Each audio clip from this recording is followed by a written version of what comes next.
Welcome to part 1 of my 2023 IAPLC Contest Aquascaping video. In this video, I will share my work on the hardscape construction. There will also be more content on the scape in the future on planting, so please stay tuned.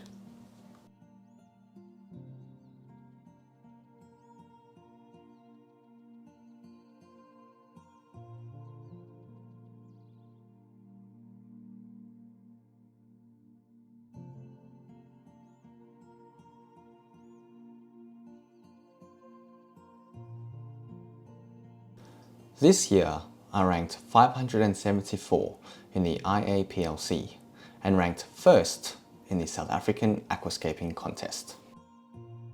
The scape is titled Golden Hour. Golden Hour is the first hour after sunrise in the early morning. I wish to convey an underwater world that is very close to the surface of the water, where life is abundant. The fallen log, along with its broken pieces, are now home to plants, fish and shrimp, providing shelter and a medium for Mother Nature to work her magic.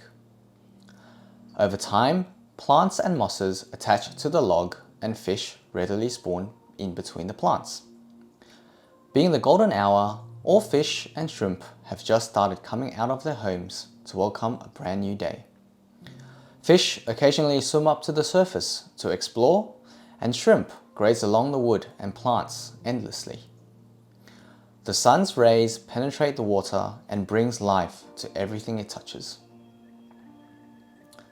In this layout, I want the viewer to feel the radiating warmth of the sun under the water's surface, the rays of light that brings vitality, and the sense of hope it brings to all living beings.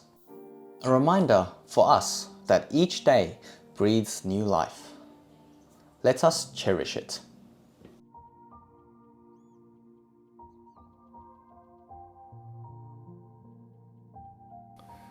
For the hardscape this year, I'm using a wood called dragon wood, also known as honeycomb wood.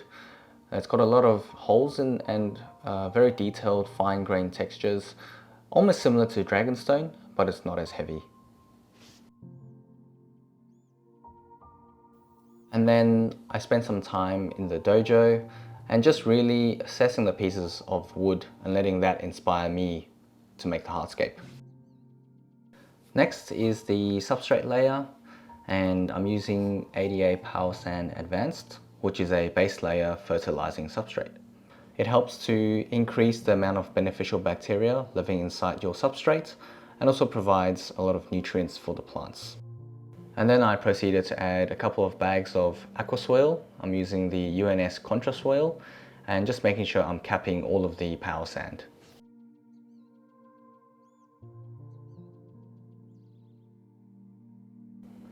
Then we get to my favorite part, which is building the hardscape inside the tank. I've transferred the hardscape from the dojo into the tank, and you'll see that I've placed a couple of masking tape pieces on the wood, and that was just a reference for me to know which way is the front and how these pieces are going to lock into each other. I also took a very different approach to how I build my hardscapes this time. In previous times I would have a scene in my head, or I'd sketch it out and I'd make the hardscape match the scene.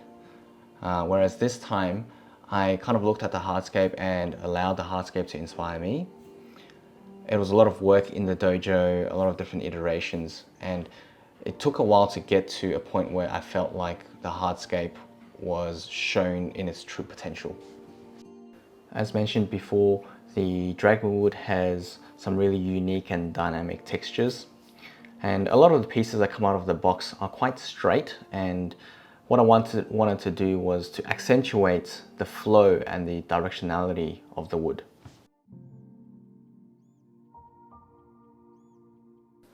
The composition is a series of diagonals that flow from the left to the right, and it also leads your eye to the vanishing point. The vanishing point is also really unique in the sense that it has a curve that draws your eye to it. It's a natural kind of horseshoe shape. And because the curve is different from the rest of the scape, it offers a sense of rest for the eyes It invites you as a way of finding softness amongst the rugged and hard edges within the rest of the layout.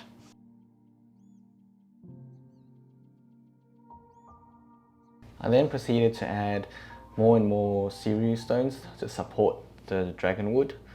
I think it offers a sense of visual stability as well as some contrast to the wood. ADA La Plata sand was used in the foreground and as a path that leads your eye to the vanishing points.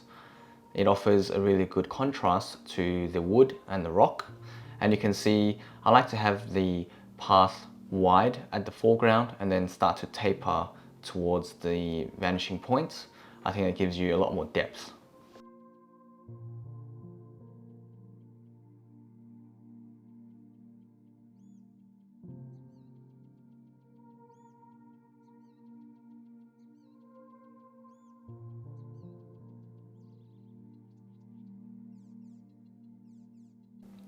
Believe it or not, it is my first time super gluing the sand path to the hardscape.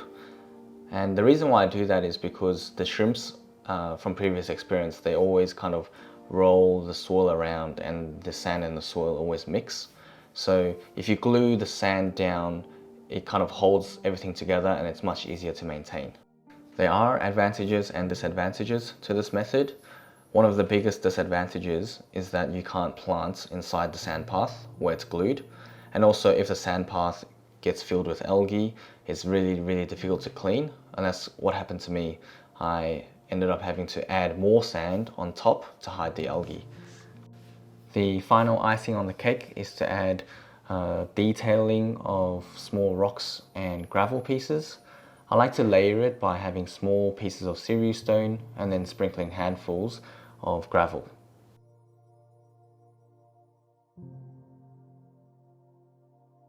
And with this final sprinkle, the hardscape is complete and I can't wait to show you. So let's cue the sexy footage.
That's gonna do it for today's video.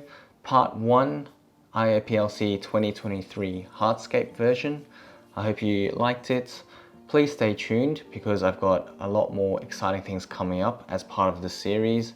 We're gonna do planting, we're gonna add in the fish, show you some progress of how everything matures, and a sneak peek, I even managed to get my green neon tetras to spawn.